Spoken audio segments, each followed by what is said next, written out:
నమస్కారం. వార్తలకు స్వాగతం. వివరాల్లోకి వెళ్తే విద్యను వ్యక్తిగత అభివృద్ధి కోసం కాకుండా సమాజ శ్రేయస్సు కోసం వినియోగించాలన్నారు రాష్ట్ర గవర్నర్ అబ్దుల్ నజీర్. తిరుపతి శ్రీ వెంకటేశ్వర విశ్వవిద్యాలయంలోని శ్రీనివాస ఆడిటోరియంలో జరిగిన 63, 64, 65, 66, 67, 68వ స్నాతకోత్సవంలో గవర్నర్ ఛాన్సలర్ హోదాలో హాజరయ్యారు. మొత్తం 6 స్నాతకోత్సవాలను ఈ రోజు ఒకేసారి ఎస్వీయు నిర్వహించింది. స్నాతకోత్సవంలో కేంద్ర ప్రభుత్వ శాస్త్రీయ సలహాదారు అజయ్ కుమార్ సూద్, భారత జాతీయ విజ్ఞాన అకాడమీ అధ్యక్షులు జనరల్ మాండే, భారత బయోటెక్ వ్యవస్థాపక చైర్మన్ కృష్ణ ఎల్లాకు గౌరవ డాక్టరేట్ ప్రదానం చేశారు గవర్నర్. అలాగే 52 మంది విద్యార్థులకు బంగారు పతకాలు, మొత్తం 12,141 మంది విద్యార్థులకు పట్టాలను ప్రదానం చేశారు. Professor Tata Narasimharao, vice chancellor Sri Venkateswara university,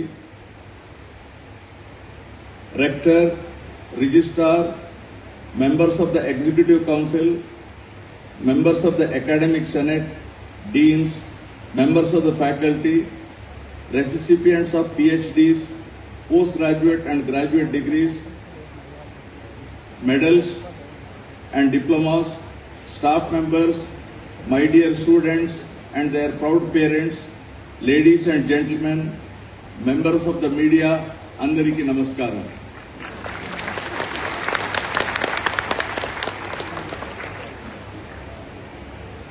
I know it's a bit warm at the center row, I know that also. Because fans are concentrated only on the side rows, a sort of discrimination. I am from a legal background, sir. I am used to familiar to this phrases, discrimination, arbitrary, etc.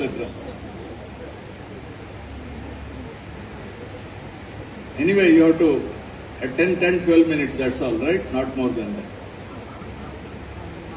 I deem it a privilege and honor to preside over the 63rd to 68th combined annual convocation of Sri Venkateshwara University, Tirupati, one of the premier citadels of higher education and research in India since its establishment in 1954. As rightly said, this is the second biggest university in our state.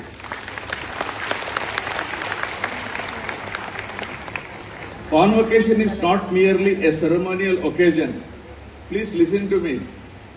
It is not a ceremonial occasion, so you must maintain some discipline. Rather, it is a celebration of knowledge, perseverance, discipline, aspirations and achievement.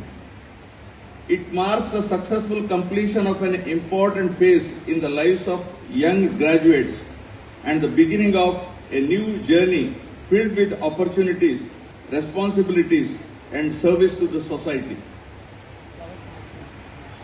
On this memorable occasion, I congratulate every student, research scholar receiving degree, medal and award here today.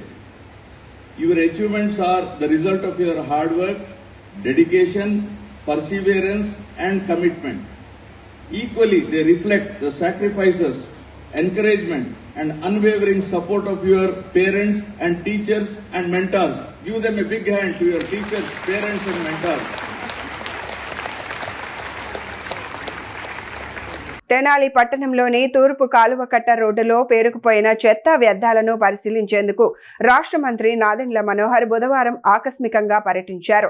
Road పక్కన వ్యర్థాలు పేరుకుపోయి ఉండటాన్ని గమనించిన మంత్రి municipal అధికారుల పనితీరుపై తీవ్ర అసంతృప్తి వ్యక్తం చేశారు.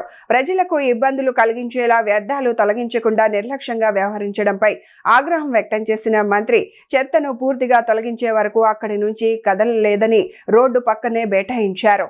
మంత్రి ఘటనా స్థలానికి చేరుకున్న తరువాతే తెనాలి మున్సిపల్ యంత్రాంగం స్పందించి అక్కడికి చేరుకోవడం గమనార్హం.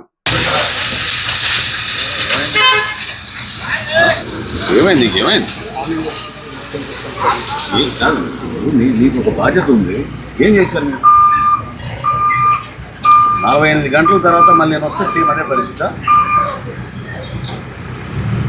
పట్టించుకోరు అసలు. అవన్నీ ఎందుకు లిఫ్ట్ చేయలేదు? అది టెండర్ బిల్ ఇస్తాను, ఇంజనీరింగ్ సెక్షన్ దేని టెండర్ బిల్ ఇస్తారు? లిఫ్ట్ చేయడం టెండర్ బిల్ ఇస్తారా? మాట్లాడాను సార్. ఎవరు చెప్పారు టెండర్ బిల్ వాళ్ళని దాన్ని లిఫ్ట్ చేయడానికి? మన ఓన్ రిసోర్సెస్ తోటి మన ట్రాక్టర్లు మన జేసీబీతో మనం లిఫ్ట్ చేస్తుందంట. దాని టెండర్ ఏంటి దానికి? ఇంజనీరింగ్ టెక్నాలజీ ఎట్లా అయ్యో ఎక్కడైనా విన్నామా ఇది? మన ట్రాక్టరు మన జేసీబీ మనం లిఫ్ట్ చేస్తుంది, దానికి టెండర్ ఏంటి? చేపిస్తాను ఇవాళ మధ్యాహ్నం కాదు, ఇప్పుడు కావాలి నాకు. ఇక్కడే కూర్చుంటాను. ఇక్కడే కూర్చుంటాను. మంగళగిరి ఎయిమ్స్ లో మరో వైద్య విభాగం అందుబాటులోకి వచ్చింది. ఎయిమ్స్ మంగళగిరి ఆవరణలోని ఆయుష్ వైద్య విభాగాన్ని ఎయిమ్స్ ఎగ్జిక్యూటివ్ డైరెక్టర్ మరియు CEO professor doctor Ahanthem Shanta Singh ప్రారంభించారు.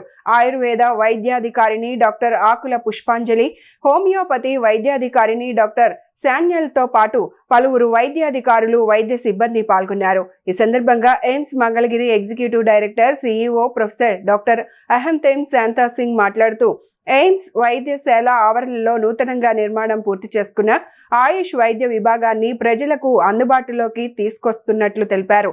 ఆధునిక వైద్య విధానాలతో పాటు సాంప్రదాయ భారతీయ వైద్య విధానాలను అనుసంధానించడం ద్వారా సమగ్ర ఆరోగ్య సంరక్షణను ప్రోత్సహించే లక్ష్యంతో ఈ ఆయుష్ విభాగం ఏర్పాటు చేయబడిందని వివరించారు. Starting the Ayush department, we have already appointed the two medical Ayush consultants, one from the Ayurvedic and one from the homeopathic. Both the ladies doctors here, right? So we start really functioning. So we will be appointing another two more doctors also. And not only that, we will be able to utilize this Ayush building, which is already constructed long back. And this will be benefit so many people here, because sometimes some people prefer this Ayush or Ayurvedic or homeopathic rather than allopathic. Or we can be coordinate, or we can have research program between the Ayurvedic or homeopathic with our allopathic also. Sir, So this will. with this, how many departments we have here now? Now, with this, we have, ideally, we should have, without the biotechnology, we should have 44 departments. Now, almost we cross the 44 department, but Ayush is a different in addition to that. So, allopathic, we have 44 departments. And recently, we are going to, in the series, we are going to inaugurate some of them other departments like surgical gastroenterology, medical gastroenterology, like that. We are going to inaugurate some more new department in our own mainstream also. So now we will be nearing completion of our aim and objective of the AMS now. When it is possible to come to here, remaining parts of the departments, as you say that, I should rest of the department when it is possible to come here. Remaining department parts. Except biotechnology, which is nothing to do with our patient. That's the only. Otherwise, our aim was we have 45 departments, including the biotechnology, right? For biotechnology, we are going to tie up with the IIT Tirupati. So there we'll have the different course called clinical engineer. That means those people can repair our all those equipment, medical equipment. Plus, they will be trained in the any other BSc technician will be training like that. So those courses will be starting very soon. It's already approved by our standing academic committee. So that will be the new game changing for the allied health sciences. So with that, almost we complete our aim and objective of this AMS. Of course, in the future, we are going to have this trauma and emergency separate department, like, and in future we can have like that. In the future, we are going to have sports medicine department. In the future, we are going to have the geriatric department. This is on the pipeline. So that is all input. Yeah. That will be very good for sports medicine, but particularly Andhra Pradesh is full of sportsmen, including badminton players, right? And cricket, everybody loves it. So that's why we are going to introduce sports medicine. Another is geriatric, because our population in the elder side now, life expectancy are increased now. So we wanted to have more of the geriatric type of medicine also, right? Those are the new things we are planning to introduce in the future. Sir, what about the drama there? Because of the most of the accident cases are Yes, we state our Andhra Pradesh state government is very nice, and they are planning to give the 10 acres of land in near the national highway, just gate of the national highway. Once that is officially handed over, then we can process for that. That's it. Okay. Across the country, how many services? 40 bed. 960 bed in that category. That in that category, we supposed to have the 45 departments, including the biotechnology, and that we have already have 44 now. And I used to, in addition to that, So right? it is We a are going good sign. Somebody told కూటమి ప్రభుత్వం ఏపీలో సుపరిపాలన అందిస్తోందన్నారు మాజీ కేంద్ర మంత్రి బనపాక లక్ష్మి.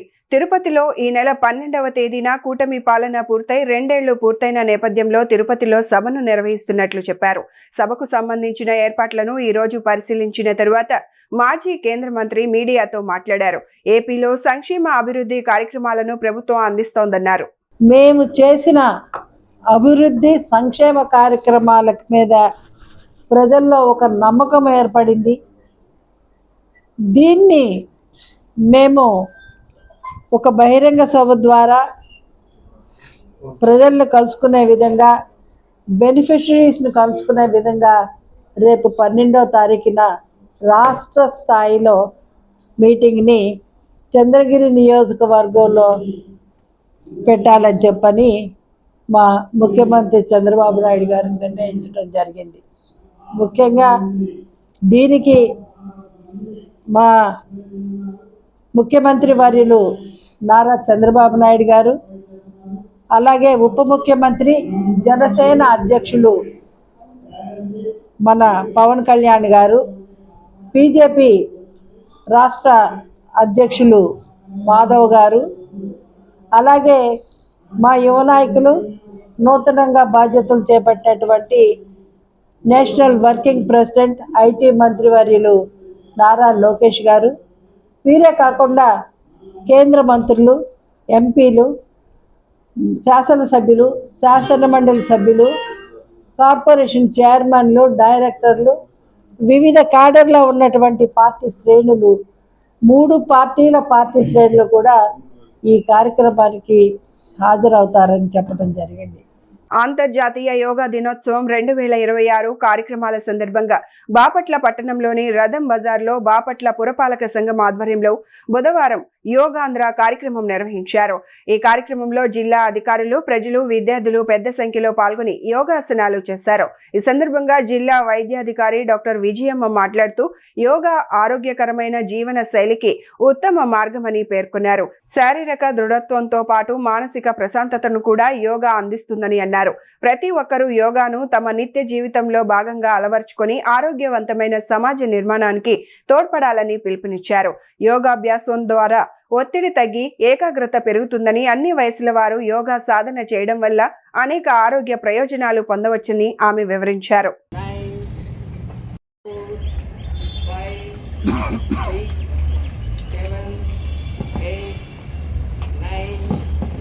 10 ఆశ్రమంలోకి ఎట్లా వెళ్తామో అదే విధంగా వెనక్కి రావాలి.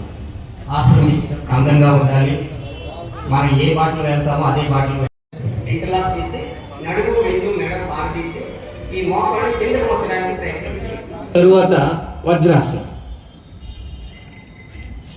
కుడికాలు వెనక పెట్టుకుని 6, 7, 8, 9 సో ఇవ్వాల్సి వచ్చినప్పటికీ కూడా ఆశ్వాన్ని రిలీజ్ చేయాలి.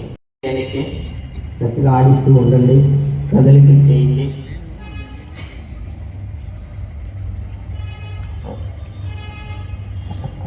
ఉత్తాన మండుకాసనం పెట్టి ఇట్లా నడాన్ని సాగదీయాలి.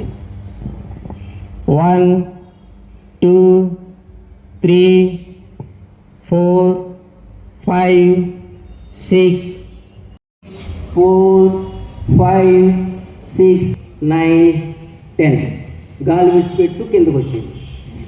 మీరు చక్కగా రిలాక్స్ అవ్వచ్చు. రాష్ట్ర ఆహార భద్రతా కమిషనర్ ఆదేశాల మేరకు బాపట్ల పట్టణంలో ఆహార భద్రతా శాఖ, తూనికలు కొలతల శాఖ అధికారులు సంయుక్తంగా కూల్ డ్రింక్ షాపులు, జ్యూస్ సెంటర్లు, టీ దుకాణాలపై ఆకస్మిక తనిఖీలు నిర్వహించారు. ఈ తనిఖీల్లో ఫుడ్ ఇన్స్పెక్టర్ ప్రణీత్, తూనికలు కొలతల అధికారి రామ్దాస్ పాల్గొన్నారు. ఆహార పదార్థాల నాణ్యత, పరిశుభ్రత ప్రమాణాలు, నిబంధనల అమలు, తూనికలు కొలతల సక్రమ వినియోగాన్ని అధికారులు పరిశీలించారు. వినియోగదారులకు నాణ్యమైన, సురక్షితమైన ఆహార పదార్థాలు అందేలా వ్యాపారులు తప్పనిసరిగా ఆహార భద్రతా ప్రమాణాలు పాటించాలని అధికారులు సూచించారు. పరిశుభ్రత లోపాలు లేదా నిబంధనల ఉల్లంఘనలు గుర్తించినట్లయితే సంబంధిత చట్టాల ప్రకారం చర్యలు తీసుకుంటామని హెచ్చరించారు. దాన్ని అనుసరించి ఈరోజు ఫుడ్ షాపులు, జ్యూస్ షాపులు, కూల్ డ్రింక్ షాపులు, మరి టీ పొడి పౌడర్, అందులో మా చట్ట లీగల్ మెట్రాలజీ పరిధిలో ఉన్న ఖాతాలు, వేయింగ్ మిషన్స్ కరెక్ట్గా ఉన్నాయో లేవో యాక్యురసీ చూస్తామండి. తర్వాత ప్యాకింగ్ అయిన వాటి మీద date of manufacturing, address, analysis, legal metrology చట్ట ప్రకారం ఉన్నాయా లేవో చూసి లేని పక్షంలో వాళ్ళకి నోటీస్. మీ పేరేంటి సార్? మా పేరు రామదాస్ అండి. ఇప్పుడు బాపట్ల కూరగాయల మార్కెట్, ఫిష్ మార్కెట్లో బాగా తునికిలు కొలతలు బాగా జరుగుతున్నాయని చెప్పి ఇంతవరకు ఎందుకంటే రైట్లు చేయలేదు మీరు? చేస్తున్నాం సార్. ఏది మా నోటీస్కి ఇంతవరకు మీడియా వాళ్ళకి ఎవరు తెలియదు మీరు వచ్చినట్టు కూడా. మీ నోటీస్ ఇచ్చాం. ఇప్పుడు వెళ్ళి చూపించినా మీకు చూపిస్తాం మేము, వెయిటింగ్ ఉందని తేడా. తప్పకుండా వచ్చి మీకు కొంచెం దీని మీద మీరు ప్రత్యేక దృష్టి పెట్టి కొంచెం మంత్లీ ఒకసారి అన్నా కానీ చెకింగ్ చేస్తే ప్రజలకు కొంచెం అలసిపట్టుకు ఉంటుందండి. కంపల్సరీ మాకు విజ్ఞాన్ విలేకరి గారు వాటిలో కలిసి చేసాం. మన వాళ్ళు ఎవరు చెప్పినా నేను ఫాలో అంటే అసలు ఆపేస్తున్నాడు. మేము food safety officer Pradeep Kumar Bapatla. ఇవాళ మనం కమిషనర్ ఫుడ్ సేఫ్టీ మంగళగిరి నుంచి మనకి స్పెషల్ ఆర్డర్స్ వచ్చింది. లీగల్ మెట్రాలజీ డిపార్ట్మెంట్ తోటి ఫుడ్ సేఫ్టీ డిపార్ట్మెంట్ని కొన్ని స్పెషల్ రేట్స్ చేయమని చెప్పారు. అందులో భాగంగానే ఇవాళ స్పెషల్ రేట్స్ స్టార్ట్ చేయడం జరిగింది. Fruit stalls, juice points, tea powder stalls, తర్వాత కూల్ డ్రింక్స్ షాప్స్, ఇవి ఏవైతే ఉన్నాయి ప్రతి చోట ఇవన్నీ ప్రతిదీ ఇన్స్పెక్షన్ చేయమని చెప్పారు. మరి లీగల్ మెట్రాలజీలో ఉన్న పరిధిలో వాళ్ళ ఏవైతే చూడాల్సినవి ఉంటాయో అవన్నీ కూడా వాళ్ళని చూడమని చెప్పారు. మా పరిధిలో మాకు ఏవైతే ఇన్స్ట్రక్షన్స్ ఇచ్చారో అవన్నీ మేము పాటిస్తాం. సో ఇక్కడ శాంపుల్స్ అనేది లిఫ్ట్ చేయడం జరుగుతుంది. ఆల్రెడీ ఇందాకే ఒక లూజ్ మిల్క్ అక్కడ జ్యూస్ పాయింట్ దగ్గర లూజ్ మిల్క్ ఒకటి సేకరించాం శాంపుల్. ఇక్కడ వచ్చేసి యాపిల్స్ మన ఫ్రూట్స్ అయితే ఏమన్నారు, సో యాపిల్స్ అనేది తీయడం జరుగుతుంది. సో ఈ రకంగా ఇవాళంతా కూడా మన టౌన్లో, బాపట్ల టౌన్లో టీ పౌడర్ కానీ ఇవన్నీ క్లోజర్ కానీ శాంపుల్స్ అని సేకరించి రేపు ఇవాళ ఈ నైట్ కల్లా మనం హైదరాబాద్కి అనాలిసిస్ పంపిస్తాం. దాని ప్రకారం వచ్చే రిపోర్ట్ ప్రకారం చర్యలు తీసుకుంటాం. ప్రముఖ తమిళ సినీ దర్శకుడు, నటుడు భారతీ రాజా మృతి పట్ల మాజీ ఎమ్మెల్యే కాట్రగడ్డ ప్రసాద్ తీవ్ర సంతాపం వ్యక్తం చేశారు. భారతీయ సినీ రంగానికి ఆయన అందించిన సేవలు చిరస్మరణీయమని పేర్కొన్నారు. భారతీ రాజా చెన్నైలో వయో భారంతో పాటు అనారోగ్య సమస్యల కారణంగా కన్నుమూశారు. ఈ సందర్భంగా కాట్రగడ్డ ప్రసాద్ మాట్లాడుతూ గ్రామీణ జీవితాన్ని వెండితెరపై సహజత్వంతో ఆవిష్కరించిన గొప్ప దర్శకుల్లో భారతీ రాజా ఒకరని అన్నారు. తన చిత్రాల ద్వారా భారతీయ సినీ రంగంలో ప్రత్యేక ముద్ర వేశారని కొనియాడారు. భారతీ రాజా మరణం సినీ పరిశ్రమకు తీరని లోటని పేర్కొంటూ ఆయన కుటుంబ సభ్యులకు ప్రగాఢ సానుభూతి తెలిపారు. భారతీ రాజా ఆత్మకు శాంతి చేకూరాలని ప్రార్థిస్తూ నివాళులు అర్పించారు. ఈరోజు భారతీయ చలనచిత్ర చరిత్రలో ఒక నల్లటి రోజు. కారణం ప్రముఖ దర్శకుడు, దర్శక ధీరుడు భారతీ రాజా మరణం చాలా దిగ్భ్రాంతిని గురి చేసింది. సౌత్ ఇండియన్ ఫిలిం ఇండస్ట్రీలో ఒక లెజెండ్. ఎంతోమంది హీరోల్ని, హీరోయిల్ని సినీ పరిశ్రమకి పరిచయం చేసి వారిని ఎంతో ఉన్నత స్థాయికి తీసుకొచ్చిన దర్శక దిగ్గజం. అటువంటి దర్శకుడు భారతీ రాజా గారి మరణం నన్ను ఎంతో కలిచివేసింది. వారితో నా ప్రయాణం, నేను సౌత్ ఇండియన్ ఫిలిం ఛాంబర్లో సెక్రటరీగా కానీ ప్రెసిడెంట్గా కానీ ఉన్న దాదాపు 15 సంవత్సరాల కాలంలో ఆయనతో ఎన్నో మీటింగుల్లో, ఎన్నో డిస్ప్యూట్ మీటింగుల్లో అటెండ్ అయ్యి సానుకూలంగా ఆయన చెప్పే సలహాలు పాటించి ఆయన మాట అంటే వేదంగా ఈయన ఇండస్ట్రీ అందరూ ఎన్నో సమస్యలను పరిష్కరించడానికి ఆయన ముందుకొచ్చిన దర్శక ధీరుడు, నిర్మాత, నటుడు. ఈ మధ్యకాలంలో ఎన్నో క్యారెక్టర్ వేషాలు వేసి అవార్డులు తీసుకున్న నట చక్రవర్తి. ఆయన గురించి ఎన్నెన్నో చెప్పచ్చు.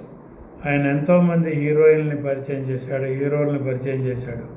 ప్రస్తుతం ఉన్న హీరోయిన్లలో ఆర్ అక్షరంతో ఉన్న ప్రతి హీరోయిను ఆయన పరిచయం చేసిన వాళ్ళే.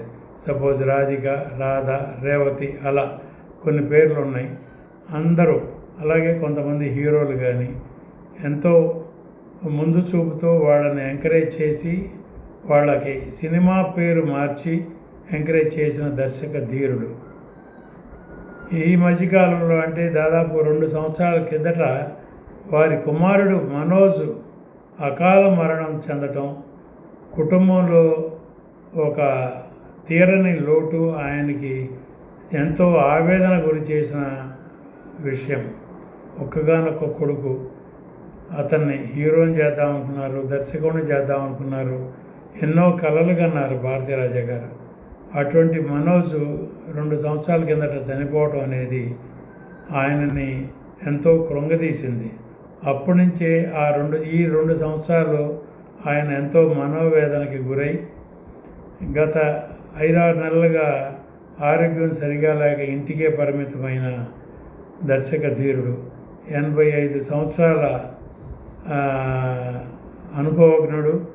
ఎంతో కార్యక్రమాలకి, ఎన్నో ఫంక్షన్స్కి, ఎన్నో 100 days ఫంక్షన్స్, ఎన్నో 100 days సినిమాలు దర్శకత్వం వహించిన దర్శక ధీరుడు.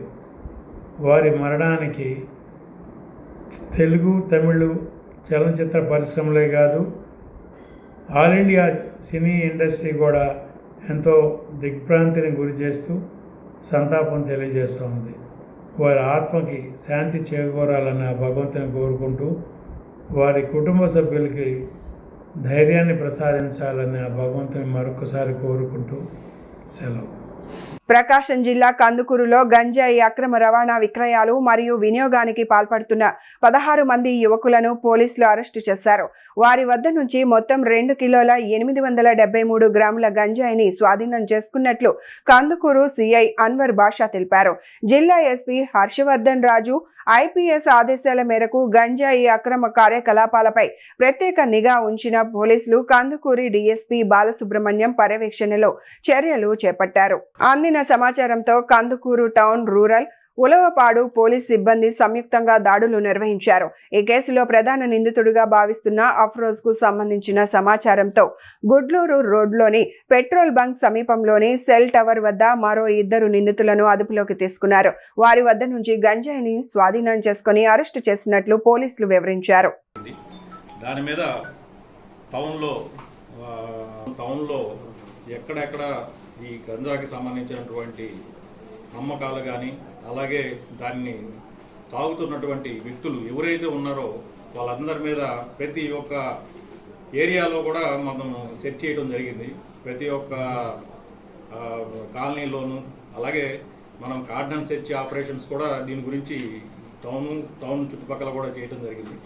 దాని మీద మరలా స్పెషల్గా ఈ గంజాకి డ్రైవ్ చేసి పట్టుకోవడం, ప్రతి ఒక్కరిని కూడా ఆ ఇన్ఫర్మేషన్ అనేది తీసుకొని నిన్న మన ఈ సంబంధించినటువంటి మొత్తం 15 మందిని అరెస్ట్ చేయడం జరిగింది. 15 మందిని వీళ్ళని మనకి ఆనందపురం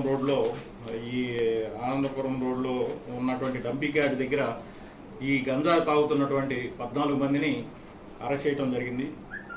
వారి దగ్గర మొత్తం 473 గ్రాములు గంజాయిని సీజ్ చేయడం జరిగింది. అలాగే వారి యొక్క ఇన్ఫర్మేషన్ మీద ఎవరైతే అమ్ముతున్నారో దీన్ని సంబంధించి వారి దగ్గర ఇద్దరిని మరలా అరెస్ట్ చేసి వారి వద్ద 2 కేజీల 400 గ్రాములు వాళ్ళ దగ్గర సీజ్ చేయడం జరిగింది. ఒక్కొక్కరి దగ్గర కేజీ 200 గ్రాములు చొప్పున 2 కేజీల 400 గ్రాములు గంజాని సీజ్ చేయడం జరిగింది.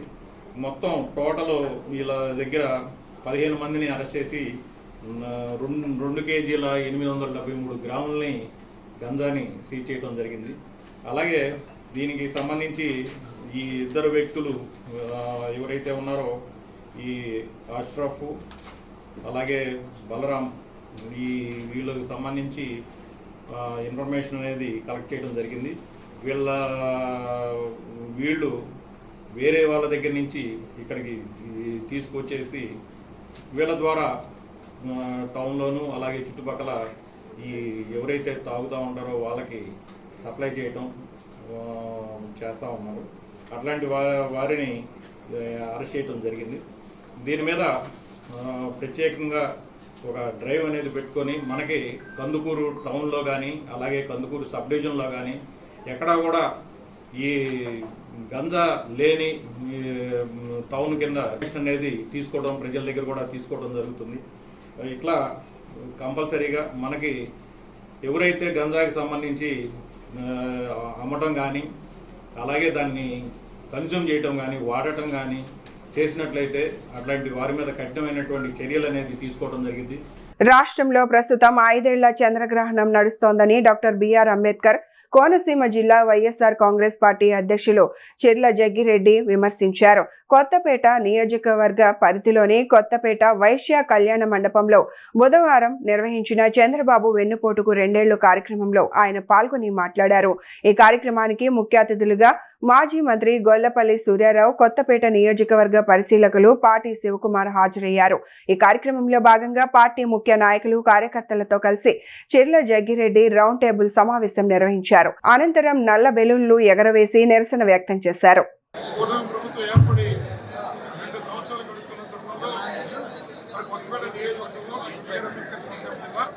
కొత్తపేట నియోజకవర్గంలో ఈ రకంగా మరి ఫోటో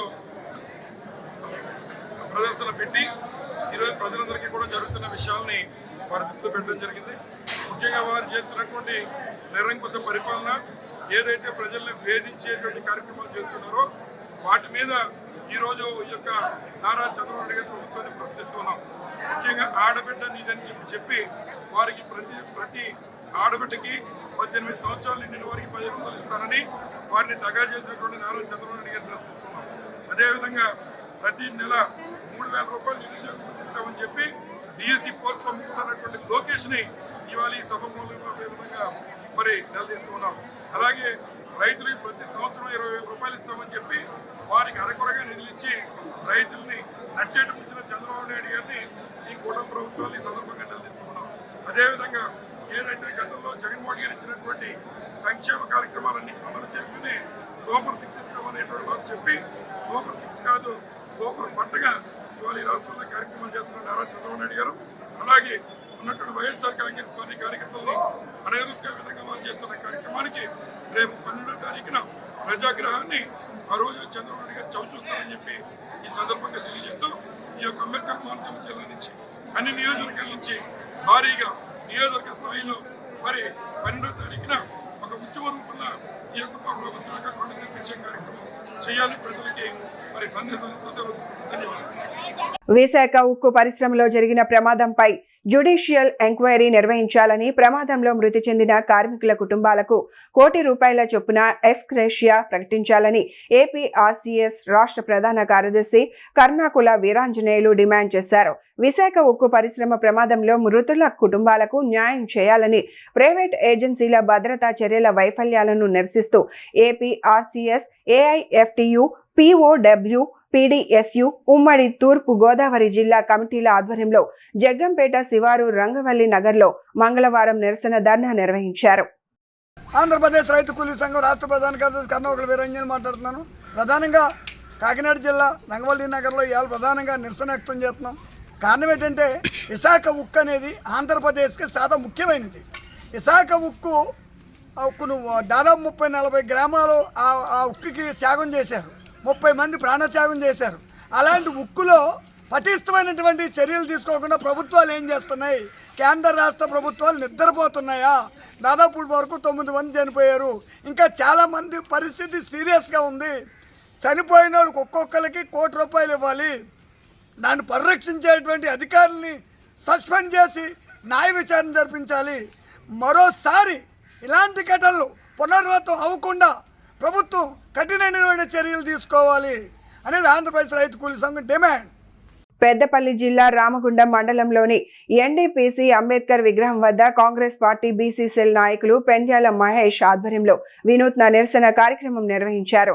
మంతని మాజీ ఎమ్మెల్యే పుట్టా మధు ఇటీవల చేసిన వ్యాఖ్యలను నిరసిస్తూ భారత రాజ్యాంగానికి పాలాభిషేకం చేశారు. ఈ సందర్భంగా పెండ్యాల మహేష్ మాట్లాడుతూ హత్య కేసులో ఆరోపణలు ఎదుర్కొంటున్న పుట్టా మధు రాజ్యాంగాన్ని చేతిలో పెట్టుకుని రోడ్డుపై హంగామా చేయడం సిగ్గుచేటని విమర్శించారు. రాజ్యాంగాన్ని మార్చాలని గతంలో మాజీ ముఖ్యమంత్రి కేసీఆర్ చేసిన వ్యాఖ్యలు సమయంలో పుట్టా మధు ఎక్కడ ఉన్నారో ప్రజలకు సమాధానం చెప్పాలని ప్రశ్నించారు. న్యాయవాదుల దంపతుల హత్యలో ఆరోపణలు ఎదుర్కొంటున్నటువంటి ఒక క్రిమినల్ రక్తసిక్తమైనటువంటి నీ చేతులతో భారత రాజ్యాంగాన్ని పట్టుకొని నీతులా అరే ఓ పుట్టమధు ఆపరా నీ ఏతులు మాకు రావా బూతులు అని చెప్పి ఇవాళ కాంగ్రెస్ పార్టీ శ్రేణులు కదం దొక్కి ఇవాళ కాంగ్రెస్ పార్టీ అగ్రనేత రాహుల్ గాంధీ గారి పైన అదేవిధంగా మన ప్రియతమ నాయకులు ఈ ప్రాంతంలో అభివృద్ధి కోసం అహర్నిశలు పనిచేస్తున్నటువంటి శ్రీధర్ బాబు గారి పైన అదేవిధంగా పోలీస్ అధికారుల పైన ఒక రౌడీ ఒక గుండా ఇష్టానుసారం మాట్లాడినటువంటి వాక్యాలను కాంగ్రెస్ పార్టీ పక్షాన తీవ్రంగా ఖండిస్తూ మేము సూటిగా ఇవాళ పుట్టమధును ప్రశ్నిస్తూ ఉన్నాం. ఇవాళ శ్రీధర్ బాబు గారిని ఉద్దేశించి 3 ఓట్లు ఉన్నటువంటి వ్యక్తి అని చెప్పి అడుగుతున్నావు కదా, నువ్వు దొరల మోచేతి నీళ్ళకు అలవాటు పడి దొరల గడీల దగ్గర కాపల కాసే ఓ కుక్క ఇవాళ కేసీఆర్కు ఉన్నటువంటి ఓట్లన్నీ ఇవాళ కేసీఆర్ వర్గానికి ఉన్నటువంటి ఓట్లన్నీ ఇవాళ నువ్వు దొర మోచేతి నీళ్లు దాకి దొర బొక్కల దొరల ఎంగిలి మెతుకులకు అలవాటు పడి ఇవాళ బహుజన వాదం ఎత్తుకుంటే ఇవాళ బహుజనులు నమ్మే పరిస్థితుల్లో లేరు. ఇవాళ బహుజనుల కోసం భారతదేశాన్ని ఏకతాటి మీదకి తీసుకురావడం కోసం భారత్ జోడో యాత్ర చేసినటువంటి ఇవాళ రాహుల్ గాంధీ గారిని పట్టుకొని ఇవాళ భారత రాజ్యాంగాన్ని చేతిలో పట్టుకొని అడుగుతా ఉన్నాం. నేను సూటిగా ప్రశ్నిస్తా ఉన్నాం. భారత రాజ్యాంగం మార్చాలని చెప్పి కల్వకుంట్ల చంద్రశేఖరరావు మాట్లాడినప్పుడు ఏ బొక్కలో పడుకున్నామని చెప్పి నేను సూటిగా ప్రశ్నిస్తా ఉన్నాం. ఇవాళ నిన్న మంతనిలో ఇవాళ పూదరి సత్యనారాయణ అనేటువంటి వ్యక్తి మీద 2020 సంవత్సరంలో 2022 సంవత్సరంలో మీ ప్రభుత్వం ఉన్నప్పుడే కేసులు నమోదైనాయి. నిన్న ఒక వ్యక్తి వాళ్ళ వ్యక్తిగత జీవితానికి సంబంధించి సోషల్ మీడియాలో నువ్వు ప్రచారం చేయడం ద్వారా ఒక వ్యక్తి ఆత్మహత్యకు గురి అయితే దాని పట్ల అబెట్మెంట్ ఆఫ్ సూసైడ్ కింద కేసు నమోదు చేసి అరెస్ట్ చేస్తే అదేదో జరగరాని తప్పిదం జరిగినట్టు ఒక ప్రొఫెసర్నో లేకపోతే ఒక సామాజికవేత్తను అరెస్ట్ చేసినట్టు నిన్న రోడ్ల మీదకి వచ్చి నానా యాగి చేసినటువంటి పుట్టమధును మేము హెచ్చరిస్తూ ఉన్నాం. ఇవాళ చట్టం తన పని తాను చేసుకుంటూ పోతుంది. ఇవాళ శ్రీధర్ బాబు గారి పట్ల వాళ్ళ సోదరుడు శ్రీనిబాబు గారి పట్ల అదేవిధంగా వారి సతీమణి పట్ల కూడా తీవ్ర వ్యాఖ్యలు చేశారు. ఇవాళ వారి సతీమణి సివిల్స్ ఎగ్జామ్స్ రాసి ఒక ఐఏఎస్ ఉద్యోగం ఉన్నత స్థాయిలో ఉన్నటువంటి వ్యక్తి పట్ల ఒక రౌడీవి ఒక గూండావి ఒక మోసకారివి ఒక 420వి ఒక మర్డరిస్ట్వి ఇవాళ న్యాయవాదుల హత్యలో ఆరోపణలు ఎదుర్కొంటున్నటువంటి వ్యక్తివి నువ్వు. ఇవాళ 10 సంవత్సరాల కాలంలో నీ హయాంలో మంతని మధుకర్ హత్య కానీ శ్రీలం రంగయ్య లాకప్ డెత్ కానీ ఏ విషయంలో నువ్వు చర్చకు వస్తావోరా మేము బహిరంగ సవాల్ విసురుతా ఉన్నాం. దమ్ముంటే చర్చకురా. మీ 10 సంవత్సరాల హయాంలో ఏ విధమైనటువంటి హత్యలు జరిగినాయి మంతనిలో? ఇవాళ కాంగ్రెస్ పార్టీ ప్రభుత్వంలో ఏ రకమైన అభివృద్ధి జరుగుతూ ఉన్నది? ఏ రకంగా ప్రజాస్వామ్యాన్ని కాపాడుతూ ఉన్నామని ఇవాళ నిన్ను ప్రశ్నిస్తూ ఉన్నాం. పిచ్చి పిచ్చి మాటలు మాట్లాడి నోటికి ఏదొస్తే అది మాట్లాడితే కాంగ్రెస్ పార్టీ శ్రేణులు నడి రోడ్డు మీద నీ బట్టలు ఉడదీయడానికి సిద్ధంగా ఉన్నారు. ఇవాళ శ్రీధర్ బాబు గారి పట్ల మాట్లాడిన వాక్యాలను వెనక్కి తీసుకోవాలి. అదేవిధంగా సిపి గారి మీద అంబర్ కిషోర్ జా గారి మీద ఉద్దేశించి మాట్లాడిన ఇవాళ ఐపీఎస్ అంటే అర్థం తెలియనటువంటి వ్యక్తివి. నీకున్నటువంటి చదువుతోటి కనీసం హోమ్ గారు కూడా సాధించలేని ఒక చదువు రాని దద్దమ్మ నువ్వు. ఇవాళ ఒక బీసీ బిడ్డ ఏసీపీ రమేష్ గారు అదేవిధంగా సిఐ ఒక బీసీ బిడ్డ ఇవాళ బహుజనవాదం గురించి మాట్లాడే నువ్వు బీసీ బిడ్డల పట్ల మాట్లాడుతున్న వాక్యాలు ఇవాళ దొర దగ్గర నేర్చుకున్న అహంకారానికి నిదర్శనం. రేపు రాబోయే రోజుల్లో ప్రజాక్షేత్రంలో ప్రజలే కాదు కాంగ్రెస్ పార్టీ శ్రేణులు తప్పకుండా నీకు బుద్ధి చెప్తారని చెప్పి హెచ్చరిస్తా ఉన్నాం. ఖబర్దార్ పుట్టమధు. అమరావతి పరేడ్ గ్రౌండ్స్ లో జూన్ 21న నిర్వహించనున్న రాష్ట్ర స్థాయి యోగా కార్యక్రమాన్ని విజయవంతం చేసేందుకు అన్ని శాఖల అధికారులు సమన్వయంతో పనిచేసి ఏర్పాట్లు పూర్తి చేయాలని జిల్లా కలెక్టర్ సీఎం సాయికాంత్ వర్మ ఆదేశించారు. రాష్ట్ర ప్రభుత్వం ప్రతిష్టాత్మకంగా నిర్వహిస్తున్న ఈ కార్యక్రమంలో ముఖ్యమంత్రి నారా చంద్రబాబు నాయుడు, ప్రముఖ యోగా గురువు బాబా రామ్దేవ్ తో పాటు మంత్రులు, ప్రజాప్రతినిధులు, ఉన్నతాధికారులు, యోగా సాధకులు పెద్ద సంఖ్యలో ప్రజలు పాల్గొననున్న నేపథ్యంలో కలెక్టర్ కలెక్టరేట్లోని వీసీ హాల్లో సంబంధిత శాఖల అధికారులతో కలెక్టర్ సమీక్షా సమావేశం నిర్వహించారు. ఈ సందర్భంగా కలెక్టర్ మాట్లాడుతూ యోగా అనేది భారతదేశం ప్రపంచానికి అందించిన అపూర్వమైన ఆధ్యాత్మిక ఆరోగ్య సంపద అని పేర్కొన్నారు.